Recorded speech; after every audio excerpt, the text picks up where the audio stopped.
अस्सलाम वालेकुम नाज़रीन, अवामी तनाज़ुर के नए व्लॉग के साथ मैं हूं खालिद भट्टी। इस व्लॉग में हम बात करेंगे पाकिस्तान पीपल्स पार्टी ने 2 अप्रैल को होने वाले जो सेनेट के इंतखाबात हैं उसके हवाले से अपने उम्मीदवारों का ऐलान कर दिया है। पाकिस्तान पीपल्स पार्टी वो वाहिद पहली पार्टी बन गई है जिसने अपने तमाम उम्मीदवार जो हैं उनको हतमी शक्ल दे दी है। आपको इसकी तफसीलात बताते हैं। अभी जो ज़िमनी इलेक्शन हुए थे उसमें पाकिस्तान पीपल्स पार्टी जो है उसने अपनी जो नशिस्तें थी ना सिर्फ वो बरकरार रखी हैं बल्कि बलूचिस्तान से एक नशिस्त जो है वो इजाफी तौर पर उसने जीत ली। तो 6 नशिस्तों पर सेनेट के ज़िमनी इलेक्शन हुए, 4 जो हैं वो पाकिस्तान पीपल्स पार्टी जो है वो जीत गई। कौमी असम्बली में इस्लामाबाद की जो सीट थी जो सैयद यूसुफ गिलानी की, वो मुस्लिम लीग नून की मदद से उन्होंने रिटेन कर ली और बलूचिस्तान से मीर कुदूस बदिंजो उनके कामयाब हो गए, जबकि मुस्लिम लीग नून और पाकिस्तान पीपल्स पार्टी के हिस्से में जो है जमीयत उलमा इस्लाम के हिस्से में एक एक नशिस्त जो है वो आई है। तो अब जो है इस सारी सूरत हाल में पाकिस्तान पीपल्स पार्टी ने जिन उम्मीदवारों का ऐलान किया है उसमें हैरान कुन तौर पे मियाँ रज़ा रबानी नहीं है। मियाँ रज़ा रबानी अब सेनेट का हिस्सा नहीं होंगे। उन्होंने पहले ऐलान कर दिया था कि ये उनका आखिरी जो है वो टेन्योर है, वो इसके बाद सेनेट में नहीं आना चाहेंगे। तो अब वो उनका नाम नहीं है। जिन नामों का ऐलान किया गया है जनरल नशिस्तों पे, उसमें काज़म शाह हैं, अशरफ जतोई हैं, मसरूर एहसन है। मसरूर एहसन बड़े पुराने पाकिस्तान पीपल्स पार्टी के कारकुन हैं, लीडर हैं कराची से, उनका नाम भी है। नदीम भुट्टो हैं, सरफराज राजर हैं, दोस्त अली जैसर हैं और टेक्नोक्रेट्स की जो नशिस्तें हैं जिस पे कभी एक नशिस्त पे रज़ा रबानी थे, अब बैरिस्टर ज़मीर घुमरो हैं और सरमद अली हैं। बैरिस्टर ज़मीर घुमरो जो है ये मुख्तलिफ अखबारात में पार्टी पॉलिसीज़ के हवाले से लिखते रहते हैं, दानश्वर हैं और बैरिस्टर भी हैं, सीनियर कानूनदान भी हैं। तो उनका नाम जो है वो शामिल किया है पाकिस्तान पीपल्स पार्टी ने। जबकि ख़वातीन के लिए कुर्रतुल-ऐन मरी के नाम को बरकरार रखा गया है और उनके साथ रुबीना कायम खानी जो है उनको ख़वातीन की जो नशिस्तें हैं उसके ऊपर उनको मैदान में उतारने का फैसला किया गया है। जबकि अकलीतों की नशिस्त जो एक नशिस्त है वहाँ पूंजो भील जो है उनको पीपल्स पार्टी ने मैदान में उतारने का फैसला किया। तो इस तरह से पाकिस्तान पीपल्स पार्टी ने सिंध से अपने जो नाम है वो उनको हतमी शक्ल दे दी है, उनका ऐलान कर दिया ये नाम है। तो बहरहाल इस लिस्ट के मुताबिक अब सेनेट में मियाँ रज़ा रबानी नई सेनेट में हमें नज़र नहीं आएंगे। उनके जो लहजे की गन खरच थी, वो जिस तरह से अपना मौक़िफ़ बयान करते थे ट्रेड यूनियंस के हवाले से, आइन के हवाले से, कानून की हुक्मरानी के हवाले से, वो आवाज़ अब सेनेट के फ्लोर पे दोबारा हमें गूंजती हुई नज़र नहीं आएगी। इसी तरह से जो बलूचिस्तान से भी कुछ सेनेटर्स के नामों का ऐलान किया गया उम्मीदवारों का, उसके अंदर जो है दिलचस्प सूरत हाल ये है कि एमल वली ख़ान जो कि अवामी नेशनल पार्टी के केपी के सरबराह हैं, सूबाई सदर हैं।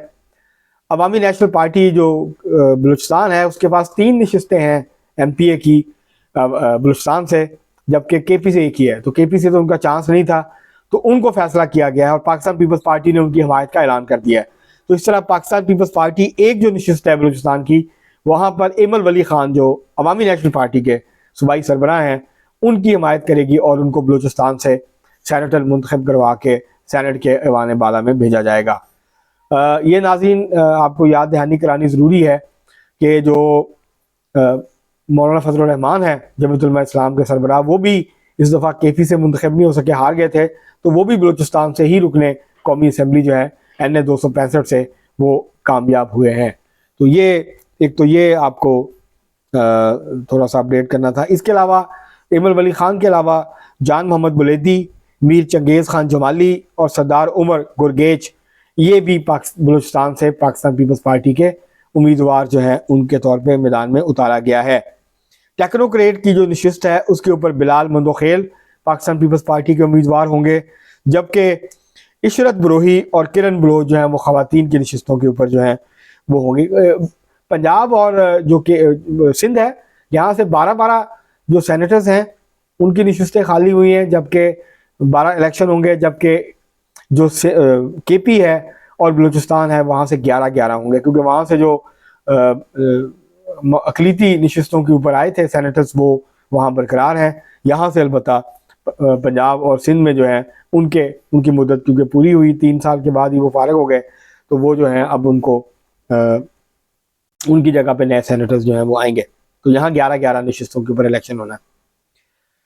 खैबर पख्तूनख्वा से जो है वो रुबीना खालिद ख़वातीन की नशिस्त पे उनको जो है वो नॉमिनेट किया गया। पाकिस्तान पीपल्स पार्टी की 5 नशिस्तें हैं, ख़वातीन की नशिस्तें मिलने के बाद अभी तादाद बढ़ जाएगी, तो पाकिस्तान पीपल्स पार्टी इस पोजीशन में आ जाएगी कि एक सेनेटर जो है उसको मुंतखब करवा सके। तो रुबीना खालिद को वहाँ से नॉमिनेट किया गया है।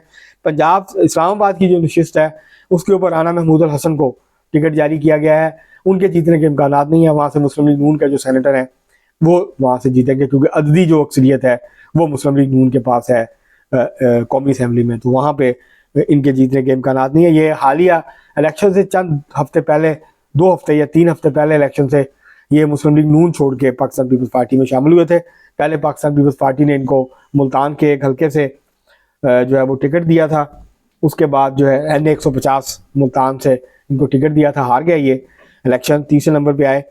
तो अब इनको सेनेट का टिकट दिया गया है, जबकि पंजाब से जो वाहिद उम्मीदवार का ऐलान किया गया है वो है फ़ायज़ा अहमद मलिक साहिबा। ये आबदा मलिक साहबा की साहबजादी हैं, पीपल्स पार्टी की अहदेदार हैं, बहुत डेडिकेटेड जो है वो खातून रहनुमा है पाकिस्तान पीपल्स पार्टी की। बुरे से बुरे वक्त में भी पाकिस्तान पीपल्स पार्टी के साथ पूरे अज़म और हौसले के साथ जो है वो खड़ी रही हैं, और पाकिस्तान पीपल्स पार्टी का मौक़िफ़ जो है वो बड़ा खुल के बयान करती हैं। तो गालिबन लाहौर की सेक्रेटरी इत्तलात भी हैं पाकिस्तान पीपल्स पार्टी की, तो उनको नॉमिनेट किया गया है। जीतना ना जीतना अलग बात है, ज़ाहिर है पाकिस्तान पीपल्स पार्टी अगर मुस्लिम लीग नून के साथ बारगेन करेगी तो शायद, क्योंकि पाकिस्तान पीपल्स पार्टी के तो अपने तो 13 हैं पाकिस्तान पीपल्स पार्टी के पास जो नशिस्तें हैं पंजाब असम्बली में, तो उसके ऊपर तो मुंतखब नहीं किया जा सकता, करवाया जा सकता।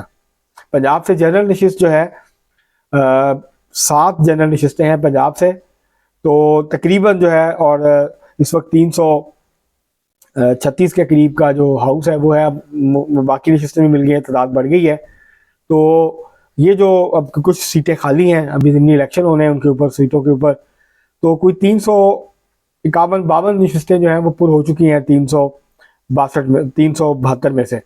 तो ये जो अरकान हैं आप अगर तकसीम करें 7 के ऊपर तो आपको पता चल जाएगा कि कितने अरकान की ज़रूरत है।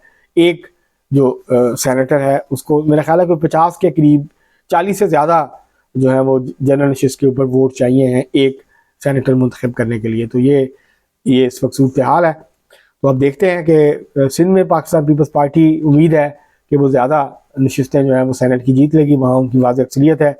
MKM के हिस्से में भी 2 से 3 नशिस्तें जो हैं वो आएंगी। तो अब देखते हैं कि KP में अलबत्ता दिलचस्प सूरत हाल होगी, वहाँ देखते हैं कि क्या सूरत हाल बनती है, क्या जमीयत उलमा इस्लाम के साथ कोई बारगेन करती है पाकिस्तान पीपल्स पार्टी, जैसा कि अभी सेनेट के ज़िमनी इलेक्शन में पाकिस्तान पीपल्स पार्टी ने बलूचिस्तान से और में की थी, और इस्लामाबाद की नशिस्त के ऊपर जो है वो उन्होंने आपस में इत्तेहाद किया था। तो अब देखते हैं कि पाकिस्तान पीपल्स पार्टी इसके हवाले से क्या जो है वो लाहे अमल इख्तियार करती है। तो ये बहरहाल था। इसके अलावा मुस्लिम लीग नून ने भी इंडिया दिया, अभी पूरी लिस्ट जारी नहीं हुई है, लेकिन ये लग रहा है कि परवेज़ रशीद साहब एक दफ़ा फिर सेनेट में नज़र आएंगे। जहां इस सेनेट में मियां रज़ा रवानी की कमी महसूस होगी, उस कमी को बहुत हद तक जनाब परवेज़ रशीद साहब जो एक दानश्वर भी हैं, पुराने बाएं बाजू के सियासी कारकुन हैं और एक बहुत तवाना आवाज़ समझे जाते हैं, एंटी इस्टेब्लिशमेंट भी, और जमहूरी हकूक़ के हवाले से, आइन और कानून की हुक्मरानी के हवाले से, तो वो इस दफ़ा उनकी आवाज़ ज़रूर गूंजती हुई नज़र आएगी। मुस्लिम लीग नून जो है उनके टिकट पे वो इस दफ़ा, इसी तरह तलाल चौधरी के बारे में भी तला है कि शायद उनको भी टिकट दे देगा। मुस्लिम लीग नून के उम्मीदवारों के हवाले से हम एक अलग व्लॉग करेंगे। आज का व्लॉग ख़त्म करने से पहले आपसे गुजारिश है कि अगर आपने हमारा चैनल अवामी तनाज़ुर अभी तक सब्सक्राइब नहीं किया, उसको सब्सक्राइब कर लें। आपको व्लॉग पसंद आए इसको शेयर करें, लाइक करें, महज़ब अंदाज से अपनी राय का इजहार करें, और बेल आइकॉन ज़रूर दबा दें, टल्ली ज़रूर खड़का दें, ताकि आपको बर वक्त हमारा व्लॉग मिल जाए, और अपने दोस्तों, रिश्तेदारों, फैमिली मेम्बर्स को शेयर करें अगर आपको हमारा व्लॉग पसंद है। अब के लिए इतना ही, बहुत शुक्रिया।